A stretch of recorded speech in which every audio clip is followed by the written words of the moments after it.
अस्सलाम वालेकुम दोस्तों, मैं एहसान हूँ और आप देख रहे हैं Gondal electronic and solar city. दोस्तों OC3 फॉल्ट हमने कर लिया है। तो OC3 यानी कि ओवर करंट के मामले में जो आ रहे थे वो हमने सारे कर लिए हैं। OC3 का मतलब है ओवर करंट।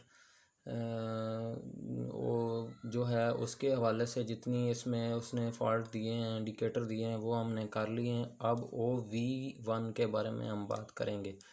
OV का मतलब है over voltage when acceleration time के हिसाब से आपके जो वोल्टेज हैं अगर वो ओवर आ रहे हैं तो अब आपको ये वाले मसले हो सकते हैं। नंबर 1 उसने दिया हुआ है कि इनपुट वोल्टेज इज़ अब नॉर्मल, कि जो आपकी इनपुट वोल्टेज हैं वो या तो ज़्यादा हैं ज़रूरत से या फिर कम है, तो उनको अब नॉर्मल आप बोलेंगे। उस वजह से ये OV1 का फॉल्ट आ जाता है। दूसरा उसने ये बताया कि बार बार मोटर जो है आपकी रीसेट हो, स्टार्ट हो रीसेट हो, तभी भी ये वाला मसला जो है आ सकता है, इसी वजह से आ सकता है। तो इसको जो सलूशन है उसका बताया गया, हल करने का वो यही बताया गया है कि आप अपने इनपुट वोल्टेज जो हैं उनको चेक करें, उनकी जो स्ट्रिंग है उसको प्रॉपर कर दें, तो ये आपका मामला भी यहाँ पे हल हो जाएगा। अब आगे उसने दिया हुआ है जनाब OV3 यानी ओवर वोल्ट टू। उसने दिया हुआ है over voltage to 1 deceleration का। वो एक्सीलेशन के बारे में था, ये डी एक्सीलेशन के बारे में है। तो deceleration time is too short, यानी कि आपका जो डी एक्सीलेशन टाइम है वो बहुत कम है, इस वजह से भी ये फॉल्ट आ सकता है। ठीक है, तो अगर आपको वीडियो अच्छी लगी दोस्तों तो इसे लाइक ज़रूर करें। इसमें ये 2 फॉल्ट हम कर रहे हैं तो थोड़ी लंबी हो जाएगी। आपसे गुजारिश है कि आप इस चैनल को ज़रूर सब्सक्राइब कर लें।